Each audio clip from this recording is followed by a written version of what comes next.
Você acha que naquela época, de repente, se você tivesse ali um suporte emocional, né, te acompanhando, não sei se tinha ou não naquela época, existia ali, por exemplo, um psicólogo do esporte, que nem nós temos hoje, acompanhando a Não seleção? existia, não existia, né? não existia.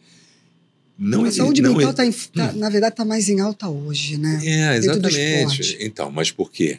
Porque surge uma Simone Biles, sabe? Surge um Medina, a Naomi Osaka, Michael Phelps, o documentário dele é maravilhoso. Então, assim, esses monstros sagrados, eles têm medo, eles têm questões de saúde mental. Uau! E eles têm voz, eles têm também uma representatividade ali hoje para chegar e falar, eu tenho. E nessa esteira, né, Andréia? Nessa esteira, quantos atletas ficaram para trás? Quantos atletas foram interrompidos? Sem dúvida. Sabe, por falta desse olhar de humanidade.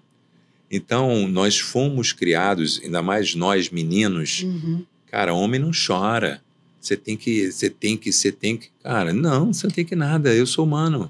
Me deixa chorar. E hoje eu sou igual chorão. Se a gente chorar aqui hoje, né, não estranha. E até meus filhos zoam, né? Pai, você chora e tudo mais. Eu choro. E eles ainda são meio resistentes, né? Adolescentes e tudo, né? Ainda carrega ali o Tomás e João. Mas eu dou esse exemplo. Fala, cara, eu não... porque meu pai foi da seleção brasileira de vôlei. Eu falei, o João, meu mais novo de 16, que ele joga vôlei. Falei, João, esquece, meu lindo. Eu fui e parei antes do tempo, parei com 25 anos. E não existe esse protótipo de algo que deve ser alcançado, porque eu nem sabia que eu ia ser da seleção.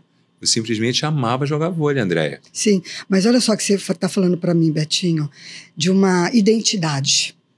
E construímos identidade durante o percorrer da nossa vida. E vamos passando por transições durante a nossa vida também. Né? Ali você está falando de um garoto que amava jogar voleibol e estava só naquele momento. Depois foi crescendo ali dentro da carreira dele, passando por mudanças. E aí, nesse momento também, no auge, em plena seleção brasileira, né? O que aconteceu, Betinho? Qual foi ali um marco? Fala aqui para os nossos espectadores, né, os nossos ouvintes, um marco na sua vida, na qual você se deparou com uma coisa que, de repente, acho que nunca passou pela sua cabeça. Primeiro, é um sentimento de estar sozinho num esporte que era coletivo, que é coletivo e que demanda muita interpessoalidade. A gente precisa um dos outros. Ninguém brilha sozinho. O passe tem que vir na mão, a combinação de jogada de ataque. Eu acho que o voleibol, inclusive, é um esporte, talvez, dos esportes com bola, que precise mais dessa sinergia. O futebol, às vezes, você tem o Messi, o Neymar, e vai lá e dribla todo mundo, faz o gol sozinho. Óbvio que precisa da defesa, do goleiro, mas existem os destaques individuais. Você tem um Michael Jordan, né, um Steph Curry, que vai lá e faz os pontos. No vôlei, se alguém se destaca, normalmente é o atacante, é porque teve um passe bom, teve uma levantada. Então, essa ideia de diversidade, inclusão, espírito de equipe, né, construção de time, coisa que hoje o mundo corporativo pede, né, nas minhas palestras, por exemplo, são coisas que a gente vive desde 12, 13 anos. Então, quando eu cheguei na seleção adulta, eu comecei a ver que ali isso não funcionava tão bem quanto eu tinha sido criado. E aqui não é crítica a ninguém. Aqui são atletas monstros sagrados, a história conta, né, de cada um deles, né, todos eles excelentes atletas, não estou falando... Também passaram os seus desafios. Passaram os seus desafios, exatamente. E no final das contas, né, André, todo mundo está buscando o seu lugar ao sol.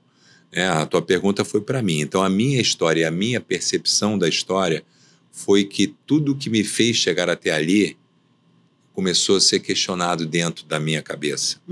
Os valores, esses valores de equipe, esses valores todos que eu falei antes, começaram a ser questionados. Certo. Cara, e eu nunca tinha notado que todos esses valores eram estruturais para que eu pudesse estar ali dentro da quadra. Então, eles me alimentavam, sem que eu soubesse, porque aquilo fazia parte da minha cultura, da minha educação, da forma como eu vi os outros, do meu respeito pelos outros. Então, quando eu comecei a ver que essa integridade começou a ser rachada aqui e ali, e que eu tinha que começar a fazer concessões do que até então me trouxe até ali, dos valores que me trouxeram até ali, aquilo começou a vazar. A minha energia, o meu foco, a minha disciplina, o meu olhar, a minha paixão para aquilo, e eu comecei a adoecer. Interessante você trazer isso, Betinho, porque você está fazendo uma correlação, né? De uma... Você vai se emocionar e eu também, é isso. Não vai dar certo, não. Vamos respirar aqui. Mas eu vi, era bom que fosse, Fábio. Não corta, não. Deixa vir. Não corta, não. Não corta, não. Deixa vir. Vamos respirar. E você está me dizendo, então, que essa... Né, tudo que essa doença na qual você adquiriu naquela época teve um fundo emocional. Total. Veio de um fundo emocional. Veio de uma dor emocional na qual você, na época, não soube lidar. E é muito... Não tem um respaldo totalmente científico, se bem que hoje em dia até começa a ter, em relação aos traumas, a relação dos traumas com doenças. Tem um autor, um psiquiatra que eu gosto muito, que é o Gabor Maté, e ele fala muito disso, né, do quanto os traumas eles geram doenças de todas as formas, sejam elas físicas, mentais, emocionais. Então, eu nunca falei isso, né, tão abertamente quanto acabou surgindo aqui. Então, eu não tive, na ocasião, esse olhar, eu não tinha com quem falar sobre, e eu comecei realmente a adoecer. Então, em 90, Mundial, dentro do Rio de Janeiro, então eu entrei na seleção em 85, fiquei 85, 86, 87... houve um outro técnico e eu voltei à seleção em 89 com o Bebeto com o objetivo de ajudar na transição daquela galerinha que veio a ser campeã olímpica em 92. Então, bem em 89, houve a transição da chamada geração de prata. Então, o William, Bernard, Montanaro, o Fernandão, eles saíram depois da Olimpíada de Seul e o Bebeto convocou a nova geração. Então, eu era um remanescente daquele time e já tinha perdido ali a minha vez. O Maurício já tinha se mostrado ao mundo, né? Jogou 5 Olimpíadas, um monstro sagrado. Então, eu fiquei ali espremido entre o William, Bernardinho. Era para eu ter entrado ali, mas não aconteceu. E a culpa não é de ninguém, nem minha. Né? A história conta e a verdade é essa. Eu adoeci no processo, porque eu deixei de treinar como eu treinava, eu era um leão de treino, eu adorava treinar. E começou a escorrer pelos meus dedos sem que eu notasse. E para eu me defender dessa dor, eu comecei a achar que a culpa era dos outros. É da confederação, é da imprensa, é do fulano, é do beltrano, porque isso é muito mais fácil do que você assumir a responsabilidade pelo seu próprio processo e procurar ajuda. Então, na ocasião, eu não tive nem esse discernimento de procurar ajuda, porque parecia que estava tudo ótimo. Não parecia que estava tudo ótimo. Deixa eu melhorar o que eu falei agora. Deveria estar tudo ótimo. Porque eu tinha grana, tinha fama, tinha a namoradinha que eu quisesse, tinha um carrinho do ano, então tudo que se mostrava uma coisa, né, saudável e glamourosa, me trazia a ideia de que eu não podia me sentir do jeito que eu estava me sentindo.